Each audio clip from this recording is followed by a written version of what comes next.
Zonja Flora, dua t'ju pyes edhe për atë që e tha zonja Gjylymsere. Tha që shpati vitin e fundit nuk ka qenë shumë i qetë dhe uroj që tani t'jetë i qetë aty ku është.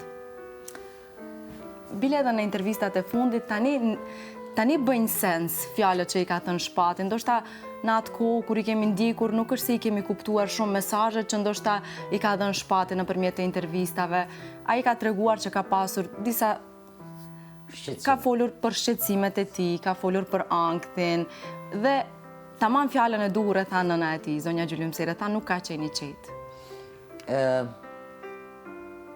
Mendoni se kjo ka ardhur nga ajo jeta e shpejtë, thatë ju, nga ajo fama që e madhe, nga ajo dashuri intenzive? Sigurisht.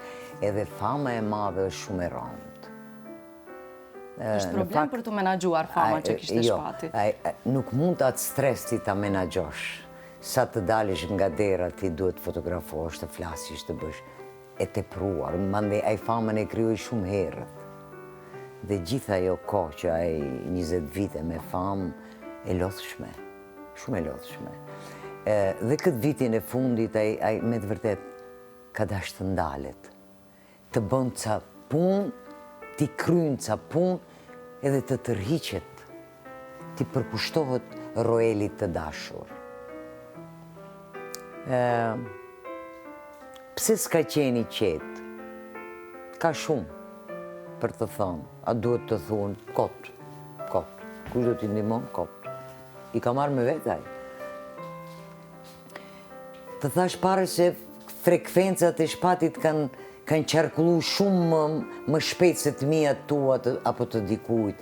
Dhe e keqe ati e mira për ne, që s'ka dasht as kënd të lëndon me problemin, me mendimin, me atë planin, programin e vetë, as kënd.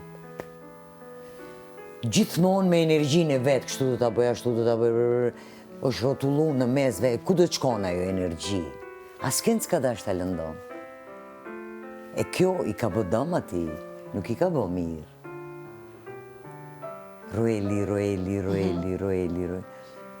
Roeli të gjitha të mirët i ka. Kemi shumë fëmijë që flasin herët dhe pak më vonë. Dhe ky është pak i vonuar në folme. E punë e madhe se s'flet. Diçka që nuk është më jo e zakonshme te fëmijët. Edhe shumë fëmijë nuk flasin deri 6 vite, jo më 3,5. A kuptosh? Por ai e mori shumë për zemre. Si prind. Bravo. Dhe mënyra për ta dërgu, për ta qua këndeje, t'i siguron një diçka, të bën një...